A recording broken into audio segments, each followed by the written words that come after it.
Now you're all set. I can do it again.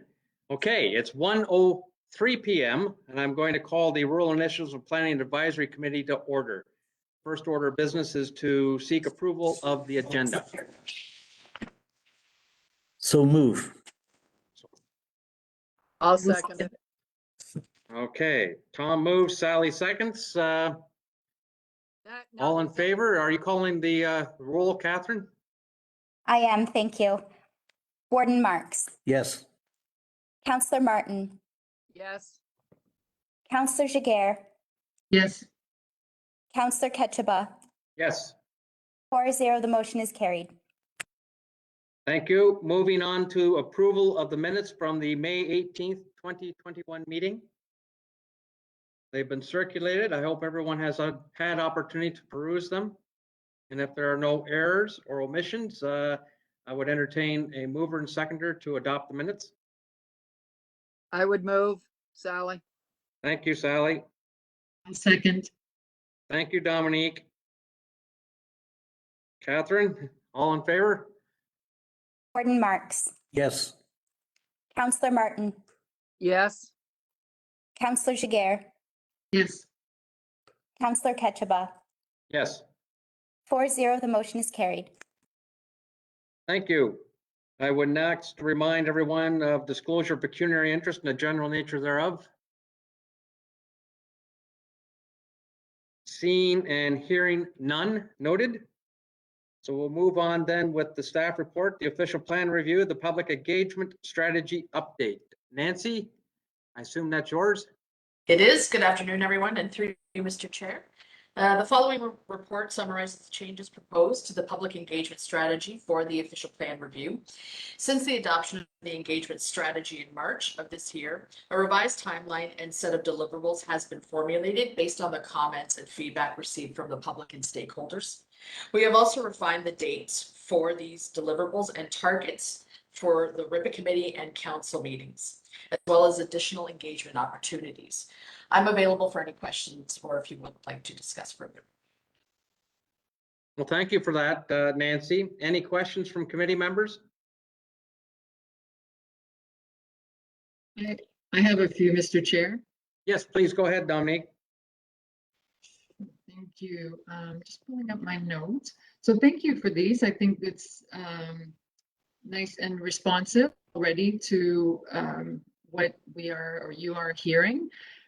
I was curious as to whether discussion paper number 1 and 2 could actually be reversed.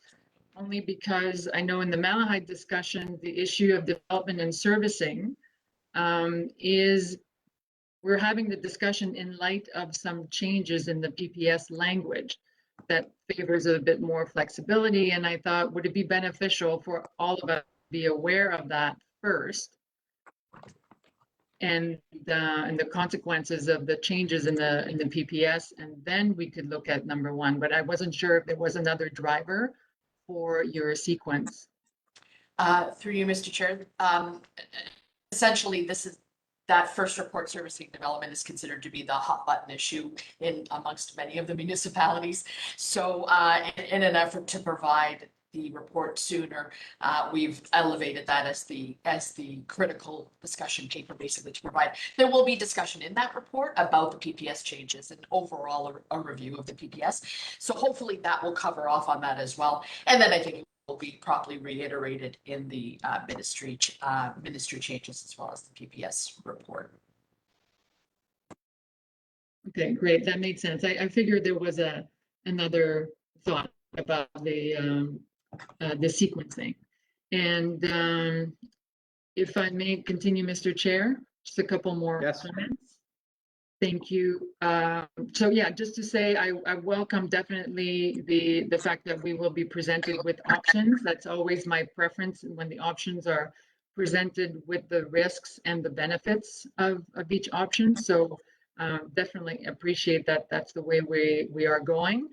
I wanted to understand in terms of the sequence. So am I interpreting this correctly when the discussion paper is going to come to this committee first, then to council, and then it would go out to consultation So that means that there would be a report, like what we heard would come after as almost a summary of the discussion paper or a response to the discussion paper. Is that right? Through you, Mr. Chair, yes, that's exactly correct. So there is, through the consultation strategy, it was noted be what we heard number 3 and number 4. So number 3 would be the summary of all of the discussion papers. So it would occur at the end of the discussion papers, basically, and it would summarize all of the comments received through the consultation for each of those 4 discussion papers. Sorry, 4 discussion papers, because the population projections will be treated a little differently, and they'll be doing a different consultation as well. So that would be the summary, number 3, and that would occur November, I believe, based on my recollection from what I've amended in terms of the consultation strategy. And then the final, what we heard, would be based on after the draft policies have been presented to council and a public meeting has occurred, the circulation and comments then received from that would be the final what we heard, and that would be in the winter, early winter, so January, I anticipate, of 2022. And my last comment, if I may, also appreciate the discussion paper on housing and affordability. And I'm not surprised that it is coming up as a main issue. And I wanted to make sure that through that, we're also adding, and perhaps throughout all of the discussion papers, we're making sure that we're including an equity lens. Because I think affordability is one component of equity. But what I'm hearing, because we happen to be doing this in Malahide at the same time, and we've had some public input recently, what is coming up is other components of equity that, to make sure that we're not favoring one type of schooling, of one type of leisure, one type of lifestyle, one type of family proximity and support. So basically a lens that pays attention to other components of cultural preferences beyond affordability. Affordability definitely a huge issue in terms of equity, but it would be great. I don't think it would deserve a discussion paper on its own, but I think it'd probably be best to try to apply that lens through all of the discussion papers. And because I think there's an opportunity for all institutions at this point to verify when we're updating some of our policies to make sure that we're not favoring some groups and disadvantaging, if that's a word, putting others at a disadvantage. And those were my comments, Mr. Chair. Thank you.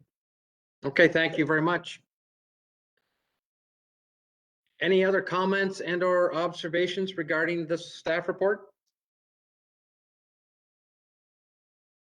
Just a comment that I very much appreciated it, and I like the sequence and the different discussion papers, and so we know exactly what's happening when. So I very much appreciate the outline.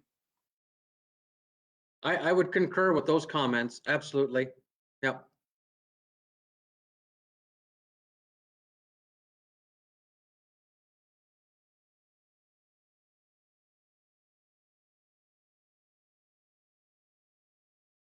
Sounds like you must have done a good job, Nancy. Thank you, I appreciate the feedback. Okay. If there's nothing further on that topic, then let's move on with, is there any correspondence for today?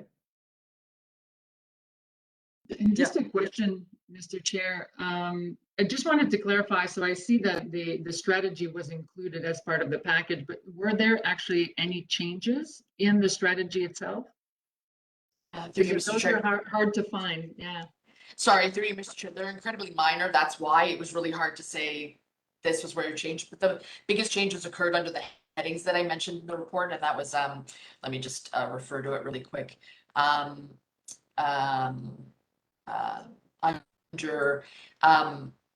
through the public responses, sorry, the background There was the phases themselves. So the phases, which is the second part of the report, actually talked about deliverables and things like that. Those were minorly updated based on that feedback. And then that graphic that was provided that sort of showed the different phases, that was also revised to ensure that what we heard were in the right place and also update some of those deliverables. But very minor, like I said, it really was just it was very hard to actually say in the report exactly where those were, but I tried to best incorporate that or capture that. Nancy, just for clarification on that graphic, would the changes be what you've highlighted by bold print? Let me just go to that graphic really quick through you, Mr. Chair. Yes, so through you, Mr. Chair, that was one of the things that was updated was the timeline for under number 4, for instance, on page 6. What we heard, the dates of those deliverables, and then some of those bolding. The bolding was added, I believe, for some of those dates, so it was clear that they've either been revised or those are the dates that we are targeting. Okay, thank you for that. Thank you. Yep, Dominique? Thank you, Mr. Chair. So I wonder if in the future, if we make changes, if it's possible to highlight them, like if you, whether, you know, the little comment feature in PDFs or then we know exactly what has changed and it's quick and easy for us to review. That would be appreciated. Thank you. And Ed, I believe we need to receive and file the report before we go on. You are correct. Thank you for that, Sally. I'm happy to move that we receive and file the report. Thank you. Seconder? I will second. Thank you, Dominique. So the motion by Sally, seconded by Dominique, is to receive and file the report. Catherine?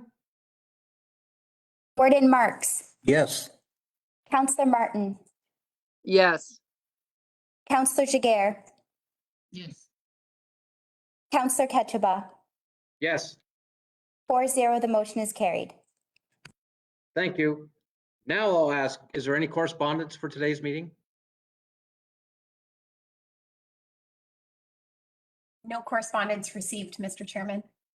Okay, so we're still waiting for some word from the Federation of Agriculture. Yeah, Nancy?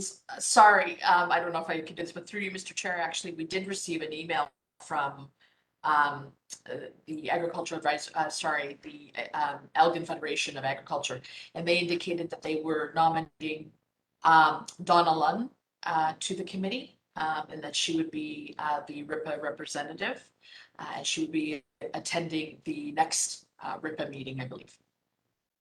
Okay, Julie, from a process point of view, has that got to go to council for endorsement? It does, yes. All new committee Okay. members have to be endorsed by council. We can arrange for that to take place on Tuesday, Mr. Chairman. Okay, thank you.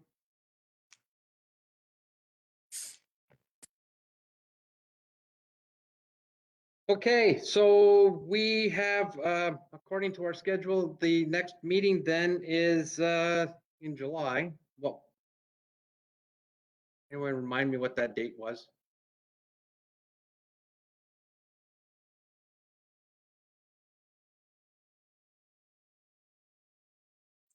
Are we meeting on around July the 15th? Is that what I'm seeing here, Nancy, or?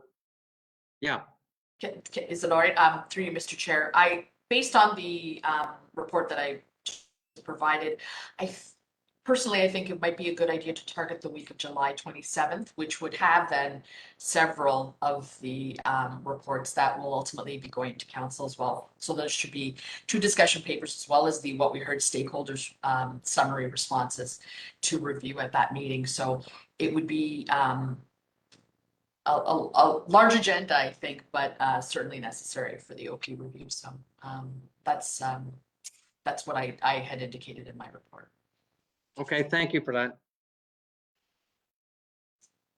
Okay, is there anything further for this committee today? If I may, Mr. Chairman, I'll just point out that we do have a budget committee meeting on the 27th at 1 p.m. So we'll want to schedule accordingly. Okay,